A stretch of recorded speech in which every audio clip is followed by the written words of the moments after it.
Fans of the JC Pritchard Gaming Channel. I am doing a podcast with my friend McHarg once a week, and we are having a podcast series, and we are uploading the first video now. So what you see is our first podcast video. We don't have any artwork set up yet, but we are going to get that set up at some point, so you won't see just a black screen. But, I mean, if you're listening to our podcast, you're not really watching it, per se, so... Well, I guess that's it. Just enjoy the podcast. Thanks for watching. The internet has topics, and we talk about them. Hi, I'm Claire. Hi, I'm McHarg.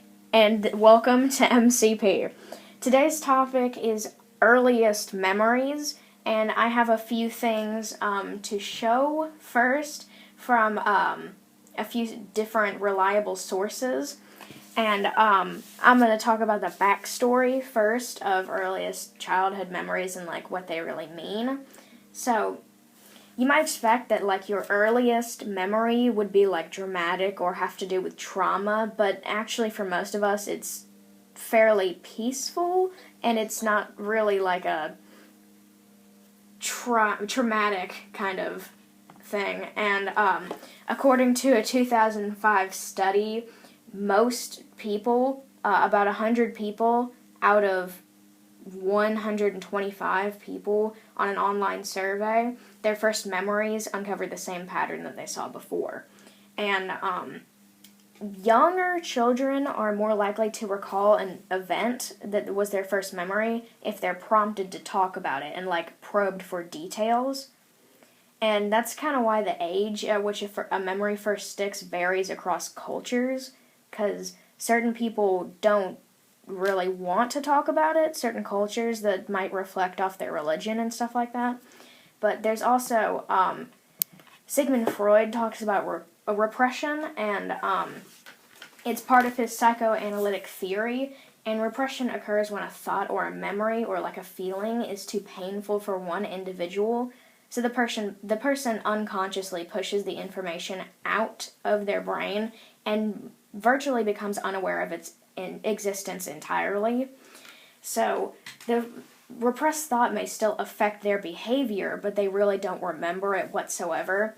So that's what Sigmund Freud says, but Carl Jung doesn't really disagree with what he says, but he agrees with the whole idea of repression, but it's really a different version of repression.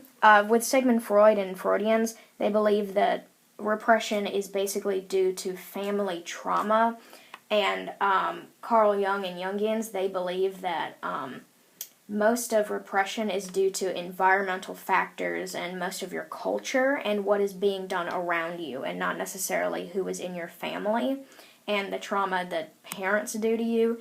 So really, repression can be two different things, and most of repression is from this thing called childhood amnesia, where you just forget what happened because on purpose, well, not really on purpose, but you forget what happened without you really knowing, and you forget because it's most of the things are trauma. So, and your earliest childhood memories actually do say stuff about you.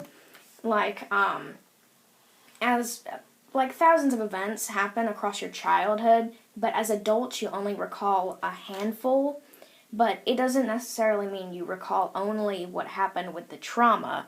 It usually just means you remember stuff on accident.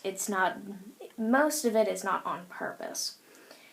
Most of them might be firsts, like your first ice cream or your first day at school or like a significant life event, but other memories are just accidents that happened and you don't really mean to remember them, like our stories that we're going to share after I have some of this research talked about. It's just a bunch of accidents that happened and we don't really remember them on purpose. And your earliest childhood memories really do inflict on your adulthood and teenage years. And depending on what your first memory is and what you really remember with your first memories, those inflict what your behavior and your personality is like when you are older. So say your first memory is trauma, unlike a lot of people. If your first memory is like abuse or something traumatic like that. That's a bit too far. Oh, shut up.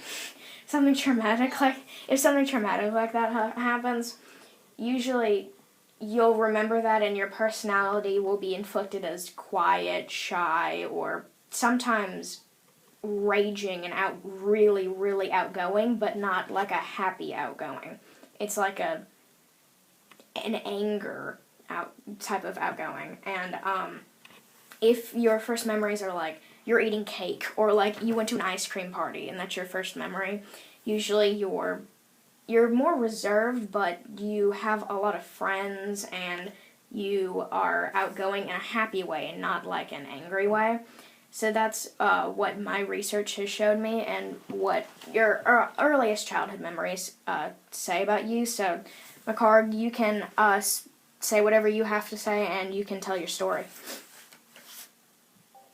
You go first, I'm eating right now. Okay, so my story is I was about 3 years old, which is usually when most memories when you're a child occur. What? They start and leave at the same time. Yeah, really, they do start and leave at the same time. Because when you're around 7, your memories from a newborn until the age of 3 are really completely forgotten at that point. So earliest you can really remember is 2.5 years old. Anything before that is probably a lie or just fictional from dreams or stories or photos that your family has around. And my first memory is from when I was 3, and I went to my neighbor's birthday party with my parents. And 3 years old, in fact. yes, that's true. And I went to the birthday party, and we had turquoise, white, and gray cake, which was a little bit odd. And then I remember going to the same restaurant for my neighbor's daughter's birthday, and they had like the same kind of cake, but it had their face on it. I don't know why, but McHarg, you can share your story now. Can I do a 5th grade memory, please? You what now? Who? What was that? Can I do a 5th grade memory? Oh yeah, sure. So this was whenever we were graduating, like graduating 5th grade. So on the day of graduation, we were all in like formal wear because it's a graduation. What do you expect? And we all got on a line and we went down to the lower school, and that was the most emotional thing in my life I have ever been through. Wow. Because it's your lower school, and you're graduating into a German town, and you remember all the memories that you made with friends and stuff. Okay, I'm done, I speak. Wow. Oh. That's a story right there. It is. I started crying, actually. Wow. So, I guess some sources are different than others. They have different, status and stuff like that with their, what's it called? Their, oh my gosh, their reports. They have different statuses on that, and, I guess a few of them didn't really match up with what we were talking about, because, I had cake as my first memory, and I am not very outgoing, but, kind of an, yeah, kind of an introvert, but, anyways, your first memory was kind of like, your first memory wasn't really like trauma, but, also, that, yeah, I don't really know what to say about that. Just, okay. The first memory, Yeah. it was one of the many memories. I just wanted to share it because you feel it's just crazy graduating, and it's a big deal. My dog is Potter. Are you okay? Okay, good. Okay, good. Calm. Okay. Well, that's all of our research. So, do we have any post-research discussions? No. What? Really? So, I mean, I've heard people whose first memories were, really traumatic and stuff like that, but they've grown up to be really outgoing and very happy, so, I mean, some research differs from others. It just depends on what kind of source you're looking at, if it's viable or not. But, I mean, everybody's different. There's different things that happen to us, different stuff that we do, different personalities. It doesn't all depend on your first memory. So, moral of the story, first memories aren't really that significant, but if you do remember them, it's cool. They're not that significant or important whatsoever, but I mean, it's cool if you remember them.